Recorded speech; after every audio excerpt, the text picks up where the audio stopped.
Credit కోసం మేము ఇక్కడ ఎవరు పోరాడట్లేదు. పని చేసేదానికి ప్రజలకి పెద్ద ఎత్తున ఉద్యోగాలు ఉపాధి కల్పించడానికి మేము అహర్నిశలు కష్టపడుతున్నాము. దయచేసి అది గుర్తుపెట్టుకోండి. ఇదే జగన్మోహన్ రెడ్డి గారు ఆనాడు ఏం చెప్పారు? ఎర్ర బస్సు రాని ఊరికి ఎయిర్పోర్ట్ అవసరమా అని చెప్పాడా లేదా? వీడియో మీరు చూసారా లేదా? మళ్ళీ ఇప్పుడు ఆయన వచ్చి ఎన్ని మాటలు మాడితే ఎంతవరకు న్యాయం? నంబర్ 1. నంబర్ 2, ఆనాడు జిఎంఆర్కి సుమారుగా 2600 ఎకరాలు కూటమి ప్రభుత్వం అందజేసింది. నన్ను అడిగితే అది ఇంకా తక్కువ. ఒక్క హైదరాబాద్ ఎయిర్పోర్ట్కి 5000 ఎకరాలు ఇచ్చాం. ఆనాడు ఇదే పెద్ద మనుషులు ఏమన్నారంటే హైదరాబాద్ ఎయిర్పోర్ట్కి 5000 ఎకరాలు అవసరమా, ఎయిర్పోర్ట్కి 5000 ఎకరాలు అవసరమా?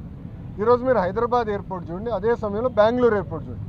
ఈరోజు బెంగళూరు సిటీ 2వ ఎయిర్పోర్ట్ కోసం ఎతుకుతున్నారు. కానీ అదే హైదరాబాద్ రాబోయే 100 సంవత్సరాలు కూడా కావాల్సిన డెవలప్మెంట్కి భూమి రెడీగా ఉంది. ఇదే టెర్మినల్ ఇంకొక మిర్రర్ కాపీ అటు పక్కన చేయొచ్చు. సో అలా ముందు చూపుతో ఒక విజన్తో చంద్రబాబు నాయుడు గారు ఆనాడు చేశారు. జగన్మోహన్ రెడ్డి గారు అధికారంలోకి వచ్చిన తర్వాత జిఎంఆర్కి ఇచ్చిన భూమి కూడా వెనక్కి తీసుకున్నాడు. సుమారుగా 600 ఎకరాలు వెనక్కి తీసుకున్నారు.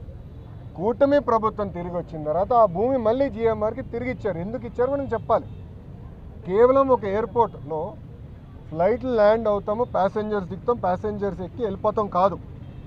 లార్జర్ ఎకో సిస్టమ్ అనేది చాలా చాలా అవసరం. లార్జర్ ఎకో సిస్టమ్ అంటే MRO engine maintenance, under body maintenance, paint shop, ఇవన్నీ ఎకో సిస్టమ్ ఏర్పాటు చేస్తేనే పెద్ద ఎత్తున మన పిల్లలకి ఉద్యోగాలు ఉపాధి కల్పించగలుగుతాం.